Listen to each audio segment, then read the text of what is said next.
ओम श्री परमात्मने नमः। मांडूक्यो उपनिषद। यह उपनिषद अथर्ववेद के अंतर्गत है। इसमें ओमकार को अक्षर ब्रह्म परमात्मा का श्रेष्ठ संबोधन सिद्ध करते हुए उसके विभिन्न चरणों एवं मात्राओं का विवेचन किया गया है। अ, उ, एम 3 मात्राओं तथा वैश्वानर, तेजस एवं प्राज्ञ इन 3 चरणों के साथ मात्रा रहित चौथे चरण निर्विशेष का उल्लेख किया गया है। अव्यक्त परमात्मा के व्यक्त विराट जगत स्वरूप का भी वर्णन है। विश्व उसका स्थान है, 7 लोक उसके 7 अंग तथा इंद्रिय, प्राण, अंतःकरण आदि उसके मुख कहे गए हैं। परमात्मा के निराकार साकार दोनों स्वरूपों की उपासना का मार्ग इससे प्रशस्त होता है। शांति पाठ। ओम भद्रम कर्णे भी शृणुयाम देवा, भद्रम पश्येमाक्षभिर्यजत्रा, स्थिरैरंगैस्तुष्टुवागम सस्तनूभि, व्यशेम देवहितं यदायुः, स्वस्ति न इंद्रो वृद्धश्रवा, स्वस्ति नः पूषा विश्ववेदा, स्वस्ति नस्ताक्षर्यो अरिष्टनेमि, स्वस्ति नो बृहस्पतिर्दधातु। ओम शांति शांति शांति। हे देव, हम कानों से कल्याणकारी बातें सुने, आंखों से कल्याणकारी दृश्य देखें, हम हृष्ट-पुष्ट अंगों और शरीर से ईश्वर द्वारा प्रदत्त पूरी आयु देवहित कार्यों में बिताएं। महान कीर्ति संपन्न देवराज इंद्र हमारा कल्याण करें। सर्वज्ञाता पूषा देवता हमारा कल्याण करें। अरिष्ट नेमि जिसकी गति अवरुद्ध न की जा सके, ताक्षर्य गरुड़ तथा बृहस्पति देव हमारा कल्याण करें। त्रिविध तापों की शांति हो। ओम। यह अक्षर अविनाशी ब्रह्म का प्रतीक है। उसकी महिमा को प्रकट करने वाला यह विश्व ब्रह्मांड है। भूत, भविष्यत और वर्तमान 3 कालों वाला यह संसार भी ओमकार ही है, और 3 कालों से अन्य जो भी तत्व है वह भी ओमकार ही है। यह संपूर्ण जगत ब्रह्म रूप ही है। यह आत्मा भी ब्रह्म रूप ही है। वह ब्रह्म और यह आत्मा 4 चरण वाला स्थूल या प्रत्यक्ष, सूक्ष्म, कारण एवं अव्यक्त रूपों में प्रभावी है। अगले मंत्रों में चारों चरणों के स्थान और गुणधर्मों को व्यक्त किया गया है।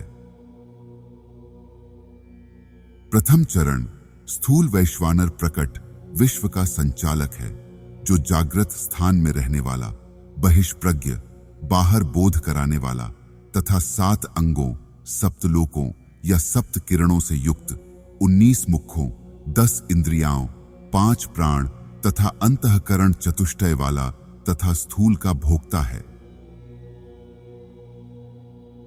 स्वप्न के सदृश अव्यक्त विश्व जिसका अधिष्ठान स्थान है, जिसके द्वारा अदृश्य लोक का ज्ञान अंतः चक्षुओं से होता है, जो सूक्ष्म विषयों वासनादि का भोक्ता है और ज्योतिर्मय है, वही तेजस ब्रह्म या आत्मा का द्वितीय चरण है।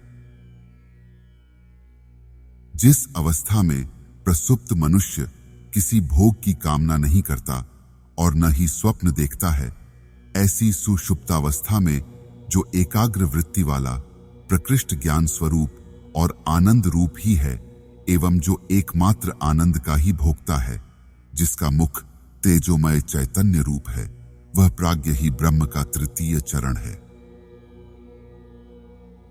वह ब्रह्म ही सबका ईश्वर है। वह सर्वज्ञ, अंतर्यामी और संपूर्ण जगत का कारणभूत है।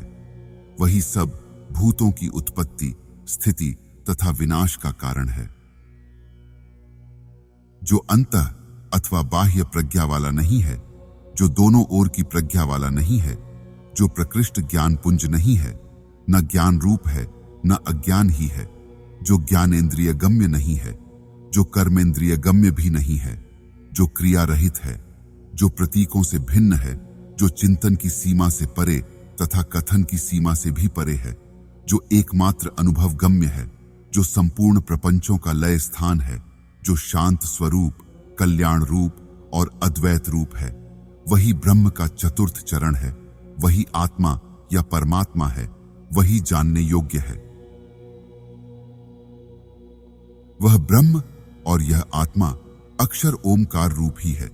यह ओमकार मात्राओं में सन्निहित है। इसकी मात्राएं ही इसके चरण हैं और इसके चरण ही इसकी मात्राएं हैं। ये मात्राएं अकार, उकार और मक्कार हैं।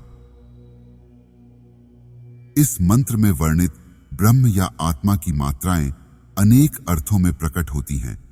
ओम में 3 मात्राएं अ, उ, एम हैं। विश्व त्रिआयामी 3 डायमेंशनल है। सापेक्षवाद थ्योरी ऑफ रिलेटिविटी के अनुसार समय टाइम, आयतन स्पेस तथा भार मास यह 3 आयाम है। समय में भी भूत, वर्तमान एवं भविष्य 3 मात्राएं हैं।